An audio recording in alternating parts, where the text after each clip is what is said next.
Misanthrope Radio. He was a tall man, a fierce man, a man of a vaguely Jewish persuasion who ate entirely too much sausage. Pussy damn shit fuck. The ladies, however, loved him. It is said he could part his hair with his tongue. With your mom's panties, or your girlfriend's, or your wife's panties. I heard he could lick a lady's belly button from the inside. All it's gonna take is your fucking panties. Y'all are so fucking nasty. Misanthrope Radio starts now. Welcome to episode 11 of Misanthrope Radio. Isn't it funny how childhood memories follow us around throughout the rest of our lives? Oftentimes I go for walks at the city park. I used to do it for fitness. Now I just kind of do it for like a fucking break for my mental fucking health or something like that. I think people of a certain age call it their constitutional. I never really understood what that was. The first time I heard somebody say I'm going to go for my evening constitutional, I thought they were going to go take a shit. I had no fucking idea. But here I am all these years later, and I find myself yearning to fucking go to the park, regardless of the weather, take a few laps on the walking trail, and perform an evening constitutional. Well, 2 days ago, I was sitting on my favorite park bench underneath the elm tree, enjoying the shade and the little bit of breeze. I just got done walking my 2 miles, and I was watching the kids play on the fucking jungle gym. You see memes all the time on the internet about the fucking metal slide that got to about fucking 350 degrees in the summer sun. Kids of the last couple generations are never going to know the fucking joy of flying down a fucking slide that's too hot to be on and landing in a fucking puddle of water at the bottom. They're never going to experience that. And that got me thinking about the merry-go-round of doom. That's what we called it. There's this tiny little Midwestern town. In order to protect the innocent, it will remain nameless. Now, this town doesn't even have a stoplight. They barely have any stop signs. There's no need for them. It is a town of 150 people, and in the center of that town, like a beacon drawing people towards it, is one of the biggest Lutheran churches you've ever seen. It's huge. Membership to this church is 12 to 1,500 members in a town of less than 150 people. Parishioners come from miles around. The only other thing of note in this town is a farmer's exchange. Not a grocery store, not a hardware store, not a feed store, but all of the above. A farmer's exchange where you can go and you can pick up a pack of underwear, you can pick up some toilet paper, 50-pound bags of feed for your livestock, and ivermectin. It is nearly a one-stop shop for everything you might possibly need in this little community. If you were to fly overhead, what you would see is an enormous church surrounded by squat buildings and then tons and tons of farmland. It is everyone's idea of what a Midwestern farming town looks like. Well, right across the street from that church is a school. Now, the school's been there almost as long as the church has. As a matter of fact, both of them are constructed out of the same gray limestone. Both of them have roofs constructed of slate. The school is kindergarten through 8th grade. Up until World War II, kindergarten through 8th grade was all you got in this particular area of the country. They attended school, they got their basic education, and then they went back to the family farm to help earn their living. Behind the school, though, lies a secret so foul, a mechanism of pure horror, pure terror. A machine that everyone in the area has their own story about. I know I certainly do. I only visited this place once for a family gathering, and I left there after experiencing something so horrifying, so damaging both physically and psychologically that I've been carrying the scar from that experience for almost 40 years. This mechanism, this machine of terror, doesn't look like much at first glance. This merry-go-round is different. Allow me to explain. This merry-go-round wasn't bought from a company that makes merry-go-rounds for playgrounds. Absolutely not. This is an old, very old German farming community. And at the time the merry-go-round of doom was constructed, the stalwart and pragmatic people who lived in this community didn't believe in spending money on amusements, on frivolities, like playground equipment. Absolutely not. Not when they can build it themselves. And that's exactly what they did. These people aren't like you and I. They come from a bygone era, an era of having an idea or seeing a thing and thinking to themselves, I can make that. And that's exactly what they did.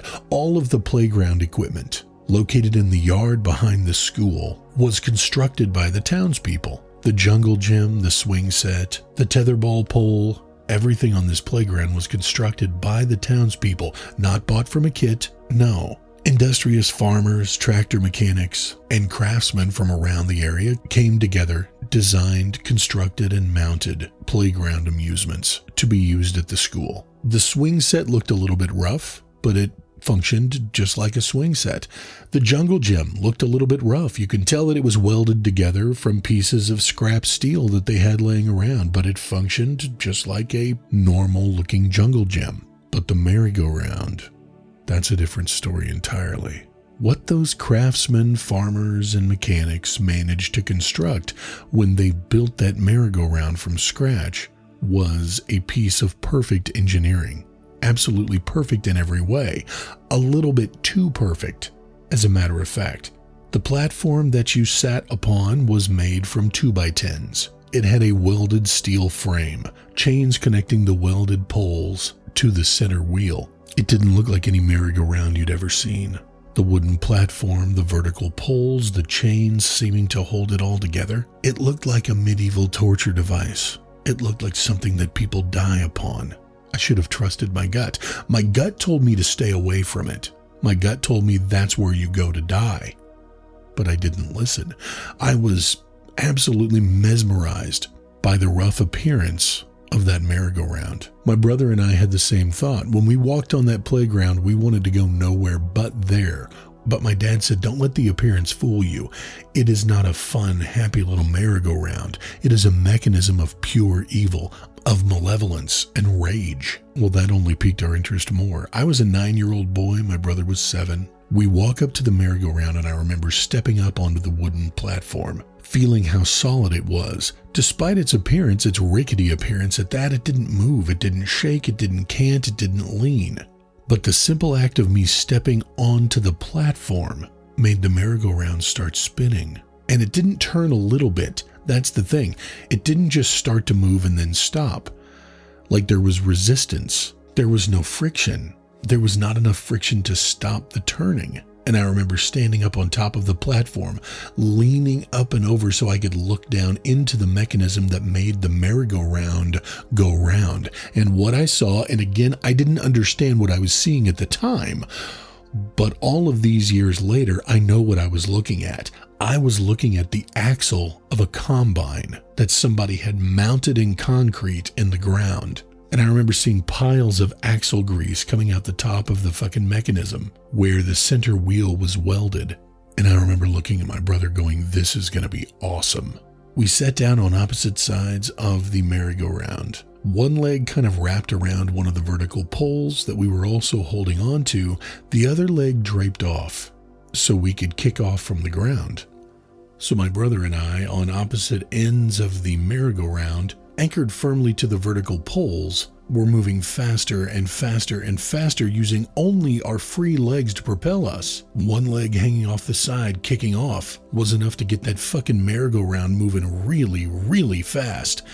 We were coming to the point where we weren't going to be able to go any faster anymore, but god damn, it was fun. It was a marvel of fucking German engineering. There was no fucking resistance. There wasn't enough, I should say, to slow that goddamn thing down. Every time we kicked off the ground, we went faster and faster and faster. The wind whipping in our fucking hair. We could feel centrifugal force and fucking gravity pulling us out away from the center of the fucking merry-go-round. God damn, it was fun. It was worth every fucking second of anticipation. My brother and I going around in circles, on the merry-go-round of doom, hanging on for dear life but enjoying every fucking second of it, screaming into the fucking ether. God damn, this was brilliant. Absolutely brilliant. The people who made this deserve medals. One of the best feelings in the world when you're 9 years old is to be teetering just on the edge of fucking too much. You know what I mean? When it's just almost too much. And again, I grew up in a different time. I'm a Gen Xer. Riding our bikes and making fucking dirt ramps and jumping off of shit and fucking jumping out of trees and stuff. That was the routine. That was every day. But man, this was one of the best experiences of my life to this point. The fucking merry-go-round of doom, located behind this little fucking church in the middle of bumblefuck nowhere. But as with most things in life, then it took a fucking turn. It was too good to last. Looking back on it now, the universe was never going to allow me to be this happy for this long. I was having the time of my life. The universe was always going to bring a wrecking ball to swing it at my head. In this particular instance, the wrecking ball took the form of a fucking 6-foot-tall, 14-year-old fucking disgusting inbred ginge named Billy. Billy Vandekamp. Like the fucking beans. Billy Vandekamp was the fucking guy's name. I was 9 at the time, I think. I keep saying 9, but I'm pretty sure that that's accurate. I was 9 years old at the time, so that made Billy about 14. And at 14 years of age, Billy Vandekamp was already 6 foot tall, a good 225 pounds of pure fucking inbred redneck fucking brawn. I think people throw around the fucking word inbred way too much. They definitely throw around the word redneck too much. But they throw around the word inbred way too much and way too liberally without fucking knowing what an inbred actually is. There's only 2 types of inbreds in the fucking world, by the way. If you didn't know, coming from the Midwest, I am an authority on inbreeding, and I'll tell you all about it. There's 2 types of fucking inbreds that you can spot at 50 paces. The first one is your standard issue Amish inbred. Squat, crooked, twisted fucking form. Horribly bow-legged. One arm longer than the other. Gigantic Popeye fucking forearms. And the second type of Midwestern inbred is the extraordinarily tall, extraordinarily wide, extraordinarily strong fucking ginger with the gigantic fucking inbreeder chin. Well, Billy Vandekamp fit that fucking bill to a T. That motherfucker was as stereotypically fucking Midwestern farm boy inbred as anybody I've ever seen. And he comes fucking sauntering out in his plaid short sleeve button-down shirt with the fucking snap buttons like you get from the farm store and his fucking Wrangler jeans that his giant fucking inbred thighs would barely fit into. The standard issue Midwestern ginge fucking inbred is the guy you call when you need to have a cow lifted up into the back of your pickup truck. Billy Vandekamp in every way fit that fucking description to a T at the age of 14. He comes fucking lumbering across the fucking playground. And I see him every time the merry-go-round brings me around to get a fucking view of the door. I see him getting closer and closer and closer. And he has this fucking weird, beady-eyed, not fucking friendly grin on his face. We were told to stay clear of Billy Vandekamp because he was known. He was a known fucking psycho. Because incidentally, the standard issue fucking Midwestern ginge inbred also typically have emotional and behavioral problems. Billy was no fucking exception.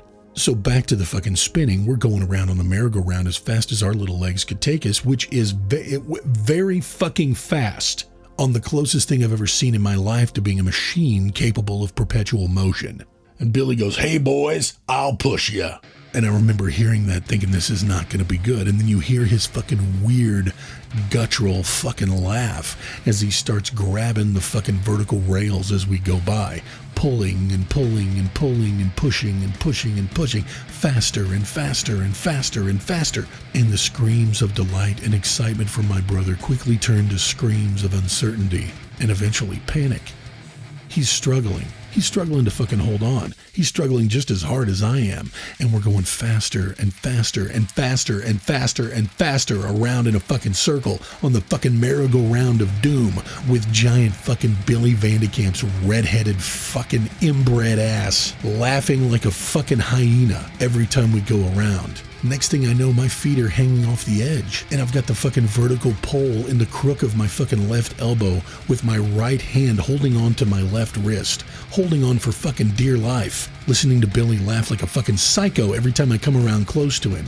I'm laying on my side now. I'm not even sitting anymore. My feet are fucking hanging off the edge. My thighs are hanging off the edge. And every fucking revolution is pulling me further and further and further out away from the center. The pole still in the crook of my fucking left elbow with my right hand losing its grip ever so slowly on my left wrist.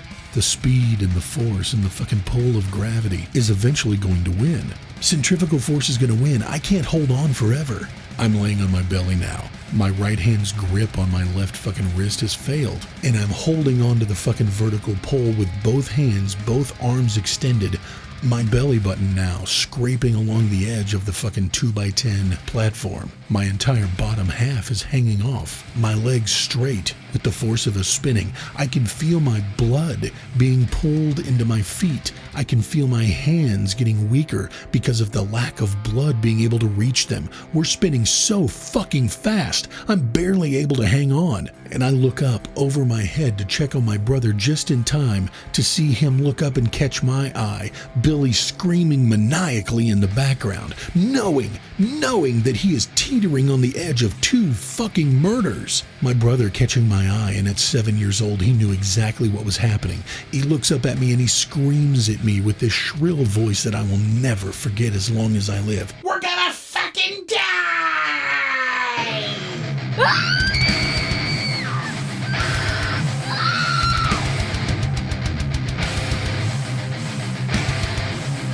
And in that moment, his fucking grip failed, and he went flying, literally flying and spinning in the air like a fucking saucer. I only caught a glimpse of him before my grip failed, and I went flying, careening. I was airborne forever. And finally, I landed on the fucking asphalt, tumbling in a fucking death roll into my fucking elbow catching, and next thing you know, I'm tumbling head over fucking heels, my face slamming the fucking asphalt.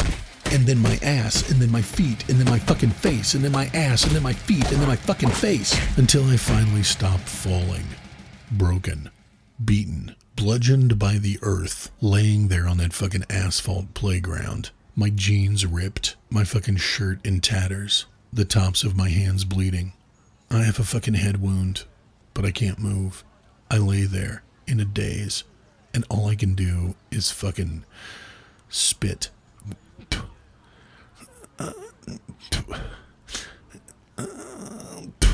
I can't even fucking cry. I just lay there and drool and spit out little bits of rocks and asphalt and sand, spit out little dribbles of blood as I lay there and take stock of my condition. Broken, absolutely broken. I'm laying in such a way that I can see my brother in a fucking pile over in the grass. Thankfully, he did not have to endure the asphalt as well. And then I hear shuffling next to me, and a fucking heel hook on my shoulder and pull me over onto my back.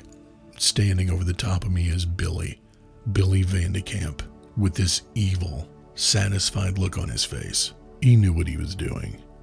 It was premeditated. There's no way he was being helpful or trying to have fun with the rest of us. It was simply attempted murder from a fucking psycho, inbred, goddamn 14-year-old, red-headed, fucking weird-jawed behemoth. Inbred Billy.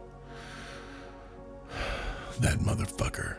The rest of the story, if you come from the boomer generation or the Gen X generation, is somewhat predictable. I was found by my mom on the playground in fucking pieces. She noticed the bleeding, but that wasn't really what concerned her. What concerned her was that I had torn up my fucking jeans and my button-down shirt. So I got a very severe beating on the way to the car. My dad collected my brother and gave him much the same. Later on, my brother and I talked about Billy and vowed that we would have our vengeance on Billy Vandekamp, the giant fucking inbred ginge. I heard some years later that he had mellowed. He had had some kind of industrial accident at his job at the fucking boot factory and was on disability. Apparently, he was basically fucking bound to a wheelchair. A lot of people would say that the industrial accident and his subsequent paralysis would be payment by the universe for all the wrongs that he had committed throughout his life. I, however, disagree. I'm not a vengeful person, but I cannot allow a debt to remain unpaid. Billy Vandekamp, I'm coming for you. Like a thief in the night. Now, I can't get your big crippled ass onto a fucking merry-go-round to pay you back in kind, but what I can do is wait for some balmy spring evening when you have all the windows open in the house and you're making use of your attic fan, enjoying the fresh air and nature's free air conditioning, Billy. And that's when I'm going to do it.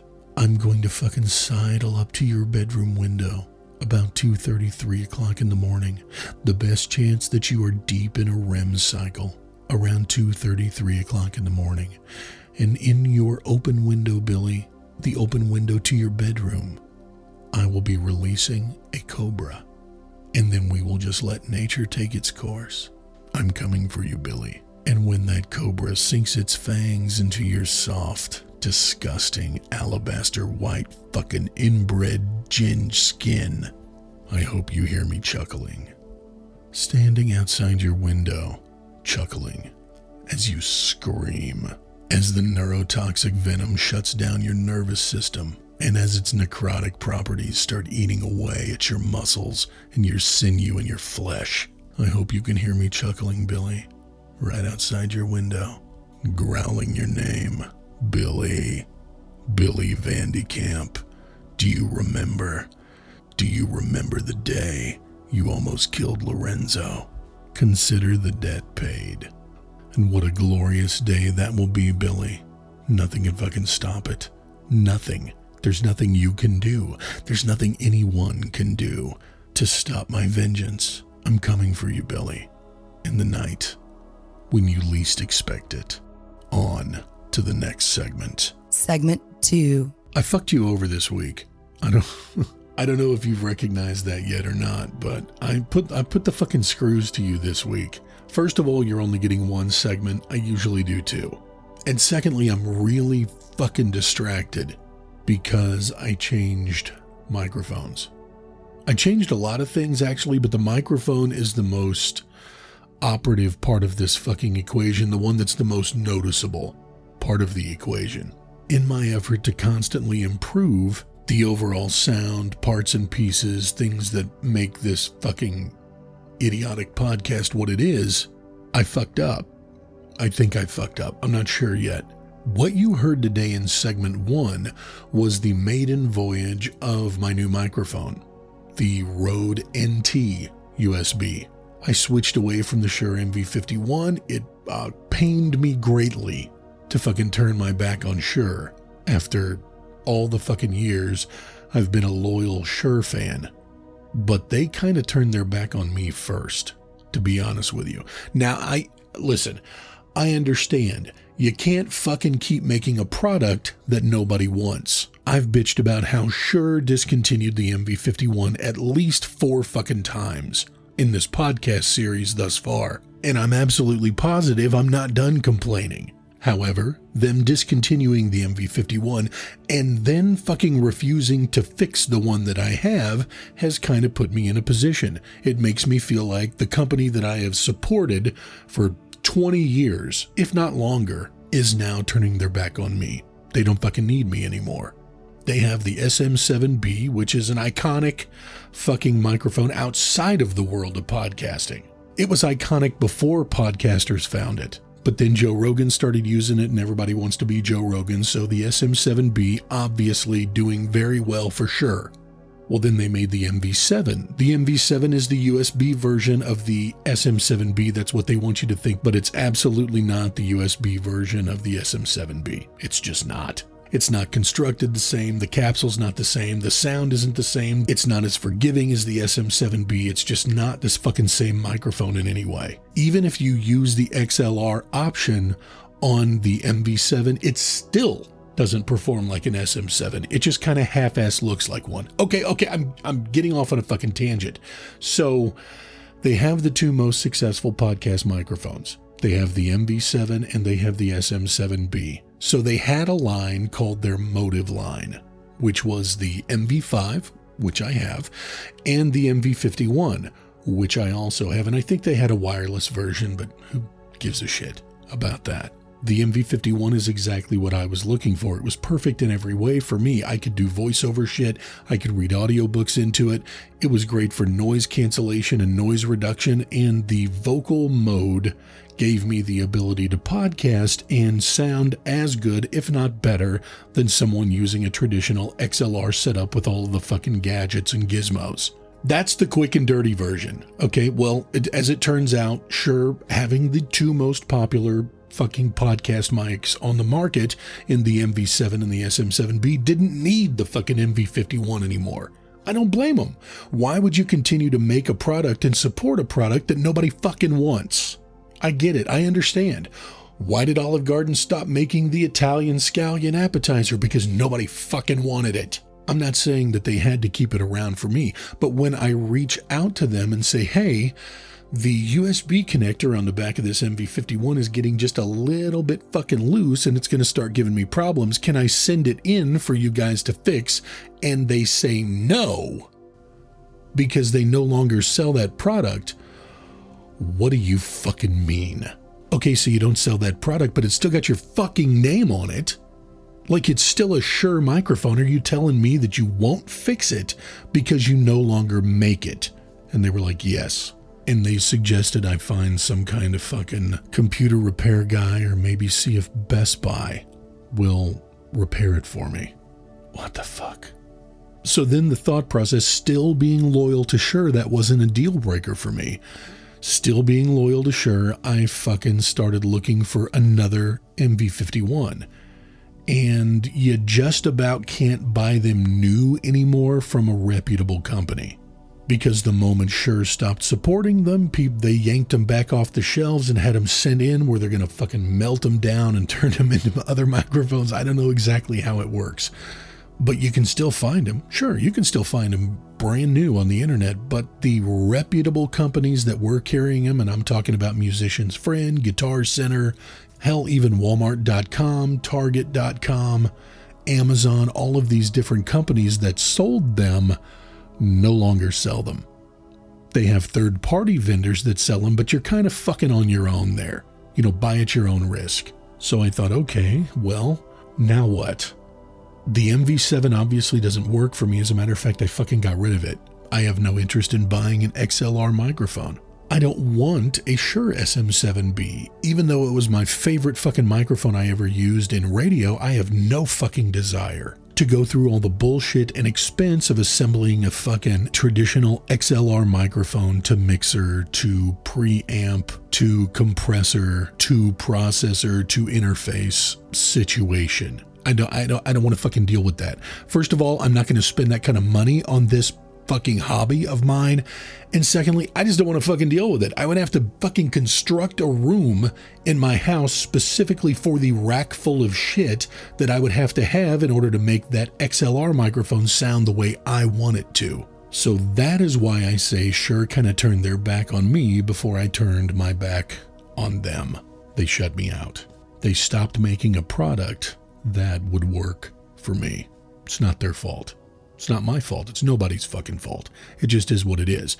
But I found myself no longer satisfied with the sound on the MV51, and I'm going to go into some technical shit here real quick for you. In episode 8 and episode 9, and then episode 10 confirmed it, I found that the sound that I was getting out of the MV51 was just a little bit too fucking dark to cut through the layers of sound effects and background music that I was doing in order to assist me in telling the fucking story. I say that in air quotes. The sound was just a little bit too dark. I needed something brighter. So I thought, okay, well, I'll go into my software that I use, which is Reaper for all the heavy lifting editing, and I'll brighten up the sound a little bit so it cuts through the layers of audio that I have underneath it, trying to, air quotes, tell my story. I say it again. Well, it didn't fucking work. I should say it didn't work very well. Not to my liking anyway. I couldn't make it sound the way I thought it ought to sound. That puts me in a situation to where not only is this microphone not on the verge of flaking out, but that connector's starting to get a little bit fucking loose, and I'm way too mobile and I move around way too much to have a microphone that's having connection problems. That coupled with the fact that I'm not happy with the fucking high-end sound that I'm getting out of that mic. Well, it had me looking for other options. John Jamingo told me he's not happy with his Rodecaster. Is that what it's called? The Rodecaster. What's it called?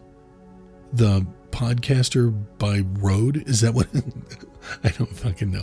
I think it's called the podcast mic. But fuck, hang on. I don't want to ask Siri. Let's just look it up. Rode podcast mic. Oh, okay. So it's called the Rode Pod Mic.